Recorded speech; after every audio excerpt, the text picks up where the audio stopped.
नमस्कार, आप देख रहे हैं गुड न्यूज टुडे और वोट फॉर गुड लेकर मैं आपके बीच हाजिर हूं गुंजन। आज का रविवार रैलियों के नाम है। राजस्थान के जालौर और बांसवाड़ा में प्रधानमंत्री मोदी ने जनता को संबोधित किया, तो वहीं गृह मंत्री अमित शाह ने बिहार के कटिहार और असम में रैली की। बीजेपी अध्यक्ष जेपी नड्डा भी रविवार को रैली में व्यस्त रहे। उन्होंने महाराष्ट्र और कर्नाटक में जनता को संबोधित किया और वोट मांगे। पश्चिम बंगाल के मुर्शिदाबाद में राजनाथ सिंह ने रैली की और जनसभा में आवाम से वोट की दरकार की। वहीं छत्तीसगढ़ में सीएम योगी ने रैली की तो पूरा का पूरा विपक्ष यानी कि इंडिया गठबंधन झारखंड की राजधानी रांची में महारैली के लिए जुट गया।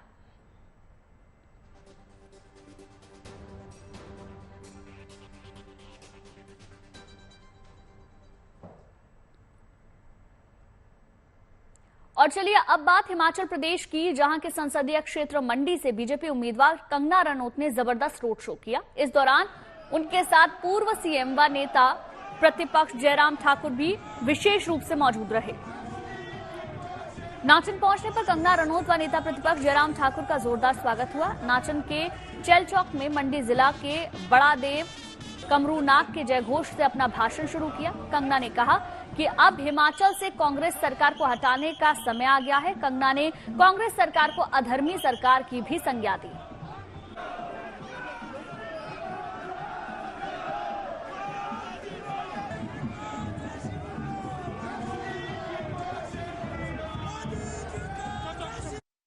एक तरफ है ये कलयुगी सरकार जो हमारे सेना बलों को पूछती है कि कहां की इन्होंने सर्जिकल स्ट्राइक, क्या करते हैं, इनको कुछ नहीं आता।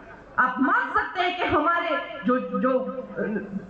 जो सैनिक शौर्य गति को प्राप्त होते हैं उनकी, हमारे हिमाचल को तो वीर भूमि कहते हैं। क्या हालत होती है उन परिवारों की, और फिर किस तरह की भद्दी टिप्पणी करना कि हमारे जो सैनिक हैं वो मार खा के आ जाते हैं। ये कांग्रेस की अधर्म नीति की और कलयुगी सरकार की करतूतें हैं। यहाँ ये साफ नजर आ रहा है कि कौन अधर्म और कलयुगी सरकार है और कहां किसका राम राज्य है, ये साफ समझ आ रहा है। और आप जो हैं, हम सब जो हैं, हम राम की सेना है, हम राम राज्य में राम की सेना है। जिस तरह से मोदी जी राम के काम में लगे हैं, हम भी उनके साथ में राम के काम में लगे हैं। इसलिए हमें ये नहीं भूलना है कि एक तरफ तो भारत की सनातनी संस्कृति का गौरव है और दूसरी तरफ ये भ्रष्टाचारी कलयुगी सरकार है। जैसे पूरे देश ने इनको रिजेक्ट कर दिया है, हिमाचल में भी हमें इनको पूरी तरह से हमें इनका सफाया कर देना है। हम अपनी बहन बेटियों का अपमान नहीं सहेंगे, हम भ्रष्टाचार नहीं सहेंगे, हम सेना का अपमान नहीं सहेंगे और हम कुराजनीति, हमारी जो सरकारें हैं, देखिए कितनी स्टेबल सरकारें हर प्रदेश में है। यहाँ पे इन लोगों की लूट मची हुई है। हम इस तरह की राजनीति नहीं सहेंगे दोस्तों। और हमें संकल्प करना है कि 1 जून को जब यहाँ पे इलेक्शन होंगे तो केंद्र में भी भाजपा होगी और प्रदेश में भी भाजपा होगी। जय श्री राम। एक तरफ है हमारे मोदी जी का राम राज्य, जहाँ पे महिलाओं के लिए ना कि सिर्फ रिजर्वेशन दी जा रही है, महिलाओं के लिए छात्रवृत्ति 85 करोड़ की राशि जो है महिलाओं के लिए स्कॉलरशिप के लिए दी जा रही है। हैदराबाद सीट से जहां एक और ओवैसी चुनाव मैदान में है तो उनके खिलाफ बीजेपी से माधवी लता ताल ठोक रही हैं। इस बार इस सीट पर मुकाबला काफी दिलचस्प होने वाला है। दोनों ओर से एक दूसरे पर आरोप प्रत्यारोप भी खूब लग रहे हैं। माधवी लता अपने विरोधियों को किस तरह से जवाब दे रही हैं, जरा आप भी सुनिए। असदुद्दीन जी पता नहीं किस प्रकार से उन्होंने बैरिस्टर पढ़कर बैरिस्टर बन गए। उनको शायद पता लगना चाहिए जब एक फतवा निकलता है, क्योंकि ये पर्सनल लॉ बोलकर घूमते रहते ना बोलते हुए। जब पर्सनल लॉ के अंदर एक फतवा निकलता है तो क्या मतलब है उसका, that it is a law for them in that religion, जिसमें जो फतवा निकलता है उसके हिसाब से वो लोगों को उसी दायरे के अंदर रहना है या उसको मानना चाहिए। जब फतवा निकला है कि आप बीफ नहीं खाना चाहिए तो इन फतवे के अगेंस्ट कैसे जाल रहे हैं उन्होंने, तो इसका मतलब है इनको अपने खुद का मजहब का भी लिहाज नहीं है। तो उनको जब मर्जी में आया उन्होंने एक बोल लेते, जब दूसरे मर्जी में आया दूसरे बोल लेते, जब उन्होंने सडन मुसलमान बन जाना चाहिए मुसलमान बन जाते, जब बनना नहीं है उनको नहीं बनते। भैया अगर आप वो वीडियो को गौर से देखेंगे, इनिशियली जब मैं उससे बात कर रही थी और पैम्पलेट दिखा रही थी, मैं उन्होंने पहले वो पैम्पलेट देखकर वो हमसे बात कर रही थी।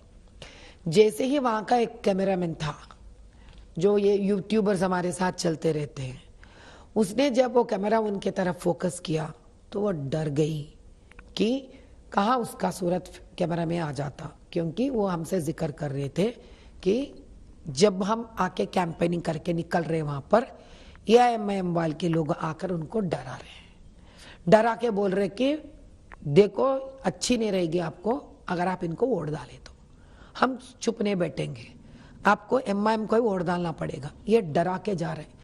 तो हमको इन्फॉर्मेशन आया है कि अपोजिशन पार्टी वाले, फिलहाल तो हमारे अपोजिशन पार्टी MIM वाले हैं, तो उन लोगों के रिपीटेड बार बार कंप्लेंट्स दर्ज करने की वजह से हमारा इंस्टाग्राम को ये लोग ने सस्पेंड कर दिए गए। अरे हमारे इंस्टाग्राम सस्पेंड करोगे तो हमारे चाहने वाले हजारों लाखों बाहर आएंगे जो हमारे प्रोग्राम्स खुद के इंस्टाग्राम में डालेंगे। अभी देखिए तो सही, हमने आज तक उनके ऊपर इसी को कंप्लेंट नहीं करा कोड ऑफ कॉन्डक्ट में, हालांकि इन्होंने बहुत बातें करते रहे, यहां तक कि परसों इन्होंने December 6 का मुद्दा भी बाहर लेके आकर उन्हें वोट मांग रहे थे, जो बहुत गलत बात है। अब ये कोड ऑफ कॉन्डक्ट वायलेशन हुआ, कम्युनल वायलेंस हुआ, ये फिर भी हमने कंप्लेंट नहीं किया, क्योंकि अब उनको पता चलना चाहिए 40 साल के तजुर्बे में और December 6 की बात कर कर वोट मांग रहे हैं। मुझे लग रहा बेचारे कितने ऐसा खुद के उन कॉन्फिडेंस से गिर गए। अब ऐसे इन पर हम क्या कंप्लेंट करेंगे साहब।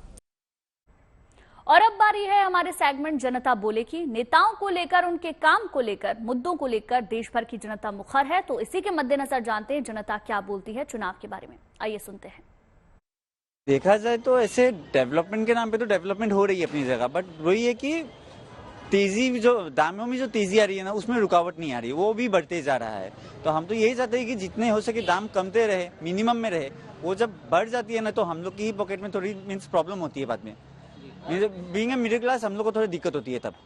नौवा में 26 तारीख को चुनाव है। क्या मुद्दे हैं? मुद्दे तो विकास के हैं, और विकास तो पिछले 10 साल से देख रहे हो रहे, अच्छा विकास, और भी ज़्यादा डेवलपमेंट होगा ये अच्छा आशा करते हैं। दूसरा कि जो समस्या मेन है कि वो बेरोजगारी की, उस पर भी गवर्नमेंट कुछ करेगी, उतना ही है। नौगांव के अभी जो सरकार है वो सरकार तो बहुत अच्छा काम किया है। अभी तक जो कांग्रेस के ज़माने में जो दलाल का राज था, अभी वो दलाल का राज नहीं है। और हर सरकार का कुछ अच्छा भी काम है, कोई बुरा भी है, लेकिन हम लोगों का जो बीजेपी का जो अच्छा लगा, जो दलाल का राज था वो अभी नहीं है। हमारा रोड का थोड़ा प्रॉब्लम है, गाँव एरिया में रोड टूटा फूटा है अभी, लेकिन टाउन एरिया में अच्छा है, रोड शोड सारा अच्छा है, लेकिन गाँव एरिया में हमारा टूटा फूटा है अभी तक रास्ता। और हम तो बिजनेसमैन है, हम तो राजनीतिक से इतना ताल्लुकात नहीं है हम लोगों का।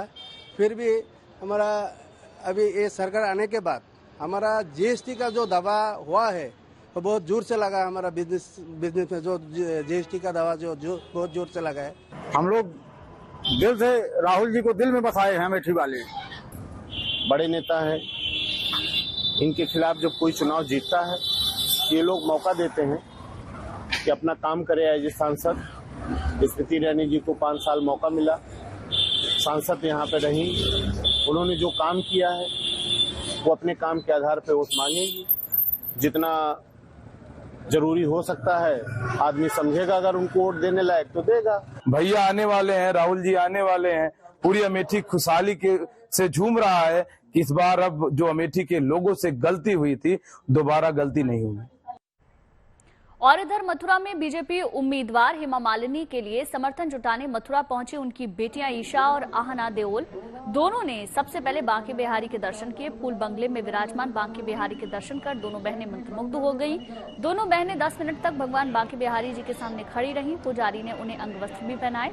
इसके बाद दोनों बहनों ने गिरिराज महाराज कॉलेज में मां के लिए छात्र छात्राओं से वोट मांगे और कहा कि हेमा जी एक बार फिर मथुरा की तरफ से जीतने वाली हैं और वो जीतेंगी ही।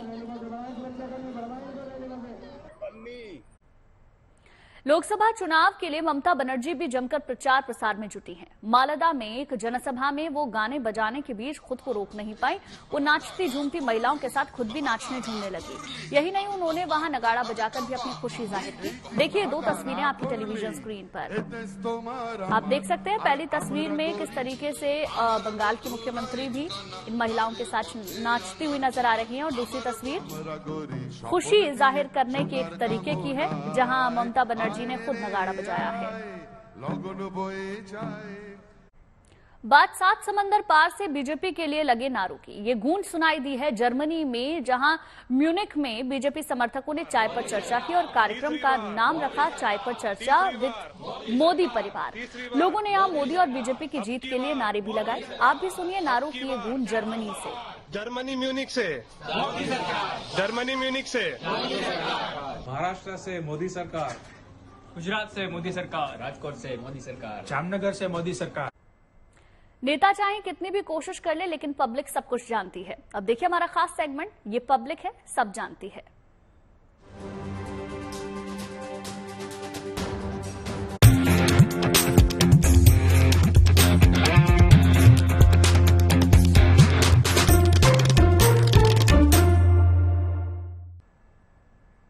जनता जनार्दन की जय बोलना नेताओं का शगल है, लेकिन ये भी वो अपने फायदे के लिए ही बोलते हैं, वो भी चुनाव के वक्त। इसीलिए जनता को चुनाव के वक्त लुभाने के लिए साम दाम दंड भेद के साथ नए नए दाव रचते हैं, लेकिन भूल जाते हैं कि दाव उल्टा भी पड़ सकता है, क्योंकि जनता तो वही करती है जो उसे करना है।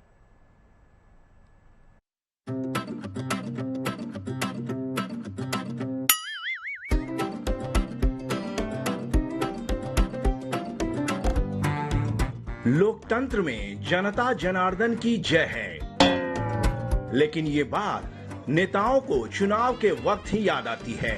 इसीलिए जनता को मनाने, अपना बनाने के लिए वो दांव पर दांव चल रहे हैं। कभी वे विरोधियों पर बरसकर खुश करने की कोशिश कर रहे हैं, तो कभी उनकी जात पात और धर्म के आधार पर उनको खुश करने का बीड़ा उठाने लगते हैं। कुछ ऐसा ही बीड़ा उठाया टीवी के राम अरुण गोविल ने मेरठ में। मेरठ में 26 अप्रैल को वोट पड़ने हैं। अरुण गोविल इस सीट से बीजेपी के उम्मीदवार हैं। यहाँ ठाकुरों को मनाने के लिए अरुण गोविल ने ऐसा दांव चला कि पत्नी की जाति ही जनता को बता दी। मेरे घर की बात अगर मैं करूं, मेरी पत्नी लेखा, श्रीलेखा, वो अलीगढ़ की है और चौहान है, ठाकुर है, ठाकुर खानदान से है। अब जब मैं घर में कई दिन हो जाते हैं, मैं व्यस्तता के बाद जब उनको समय नहीं देता हूं, तो फिर मुझे ठाकुराइन का रूप देखना पड़ता है। तो उनको मैं मना लेता हूं किसी तरह, और इसीलिए आपको भी मना रहा हूं कि इस बात को अन्यथा न ले आप बिल्कुल भी। जब मैं लौट कर आऊंगा तो बहुत समय होगा, आराम से मिलेंगे, बैठेंगे, एक दूसरे का दुख दर्द दूर करेंगे। मैं आपकी सुनूंगा, आप मेरी सुनिएगा। दरअसल वेस्ट यूपी में बीजेपी को ठाकुर समाज के गुस्से का सामना करना पड़ रहा है। सो अरुण गोविल ने ठाकुर दांव के जरिए ठाकुराइन बीबी को मना लेने की तुलना ठाकुर समाज से कर उन्हें भी मना लेने का भरोसा जताया है। अब साहब राम जी जाने कि रूठा हुआ ठाकुर समाज मानेगा या नहीं। हाँ, टीवी के राम को जरूर लगता है कि मेरठ का ठाकुर समाज रूठी हुई बीबी की तरह आसानी से मान जाएगा। मने जनता इनकी रूठी हुई बीबी हुई। इधर हिमाचल की मंडी सीट पर सनातनियों को मनाने के लिए कांग्रेस उम्मीदवार विक्रमादित्य सिंह ने भी बीड़ा उठा लिया है। उन्हें अचानक लगने लगा है कि सनातन धर्म और देव संस्कृति पर खतरा उमड़ आया है और वो ही इसे बचा लेने में सक्षम हैं। यही नहीं, उन्हें तो अचानक कांग्रेस का आरएसएस कनेक्शन भी याद आ गया और उन्होंने सरसंघ चालक से भी हस्तक्षेप की अपील कर डाली है। हम राष्ट्रीय स्वयंसेवक संघ आरएसएस का दिल की गहराइयों से बहुत मान सम्मान करते हैं, उनको विनम्रता पूर्वक नमस्कार करते हैं। आप जानते हैं कि हमारे परिवार का आरएसएस से एक बहुत पुराना रिश्ता रहा है। मुझे पूर्ण विश्वास है कि आरएसएस के सभी जो हमारे वरिष्ठ साथी हैं, हमारे जो सामान्य साथी हैं, वो इस जो आज का ये एक माहौल प्रदेश के अंदर बना है, इस पे गहर मंथन करेंगे, चिंता करेंगे और आने वाले समय में इसके ऊपर जो है वो एक संज्ञान लेते हुए इस पे कार्रवाई करेंगे। ये मेरा पूरा विश्वास जो है वो आरएसएस के हमारे साथियों से है। अरे भाई विक्रमादित्य जी, कौन नहीं जानता कि सनातन धर्म की आड़ में आप अपनी विरोधी उम्मीदवार कंगना रनौत पर हमले बोले जा रहे हैं और सनातनियों को अपने फेवर में करने का दांव चल रहे हैं। तो भैया, इन दांव पे चलने वाले नेताओं को कौन कहे कि भूलिए मत, जनता ही जनार्दन है और अगर उनके दांव उल्टे पड़ गए तो चुनाव में लेने के देने पड़ जाएंगे, क्योंकि मामला पब्लिक के सामने है और वो सब जानती है। Bureau report, good news today.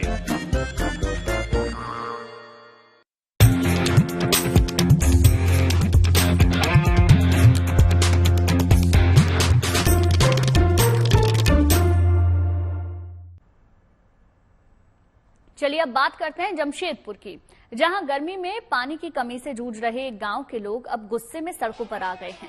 यहां करीब 40 दिन से 400 घरों को पानी नहीं मिल रहा। अब सड़क पर निकले ग्रामीण कह रहे हैं कि पानी नहीं तो वोट नहीं। ये सभी अपने घरों से निकलकर बर्तन बजाते हुए पोस्टर लिए नगर पालिका पहुंचे और वहां एकजुट होकर ऐलान किया कि पानी नहीं तो वोट नहीं। हर बार इस इलाके को पानी की कमी से जूझना पड़ता है और यहाँ पानी के लिए हाहाकार मच जाता है। इसीलिए लोगों ने इस बार वोट के बहिष्कार की ठानी है और वो कह रहे हैं वोट लेना है तो पानी दीजिए। आज तक जुगसलाई सफीगंज मोहल्ला में एक बूंद भी पानी नहीं है और हम लोग पानी से एकदम बेहाल हो चुके हैं। जुगसलाई में एकदम पानी की समस्या इतना जोर पकड़ ली सफीगंज मोहल्ला में कि अभी तक जुगसलाई नगर पालिका के थ्रू हम लोग को वाटर सप्लाई जो पानी है वो हम लोग को दिया नहीं जा रहा है। हम लोग कहाँ जाएगा, कहाँ मरेगा पानी के लिए? हम लोग पानी चाहिए तो चाहिए। कौ दिन हो गए लोगों के पानी नहीं के बेटा? 50 दिन। कुछ नहीं, होली दिवाली कुछ नहीं हमको पानी। रामनवमी भी नहीं मिला। रामनवमी का भी हम लोग का पानी नहीं मिला। डीसी के सामने इस मुद्दे को उठाया गया। डीसी साहब ने 2 बार पहले भी हम लोग मुद्दा उठाए थे, तो डीसी साहब के आदेश के बावजूद पीएचईडी की हद कमी है और हमको लगता है जो लाइन भी बिछाई गई है ना, ये सब लाइन वगैरह ये भ्रष्टाचार का जड़ है। जिसमें भी बनाया है इसको ठेकेदारों ने या जिसने भी, ये लाइन और जो इंजीनियर है इन लोगों को मिली भगत से पानी लाइन बिछाई गई है, जिसके चलते आज ये प्रॉब्लम क्रिएट हुआ। चुनाव आते ही नेता भगवान को याद करने लगते हैं और प्रार्थना पूजा अर्चना में जुट जाते हैं। इसी कड़ी में केंद्रीय मंत्री धर्मेंद्र प्रधान उड़ीसा के बौद्ध में चुनावों में जीत की कामना के लिए भगवान के दर पर पहुंचे। उन्होंने यहां के रामेश्वरम मंदिर और जगन्नाथ मंदिर में पूजा अर्चना की, माथा टेका और आशीर्वाद भी लिया। तो देखिए, उसी दौरान की ये तस्वीरें हम आपको दिखा रहे हैं जो ओडिशा से सामने आई है। भगवान चुनावों में बेड़ा पार लगाएंगे, इसी उम्मीद के साथ तमाम राजनीतिक दलों के नेता मंदिरों में भगवान के दर पर पहुंचते हैं। वहीं उत्तरकाशी में मतदान जागरूकता के लिए कई कार्यक्रम चल रहे हैं। इसी कड़ी में बड़े से बड़े अधिकारी भी स्थानीय भाषा में वोटरों को जागरूक करने के लिए उतर आए हैं। यहां के भूतत्व विभाग के उप निदेशक गंगाधर प्रसाद वोटर्स को जागरूक करने के लिए अपनी आवाज का जादू बिखेर रहे हैं।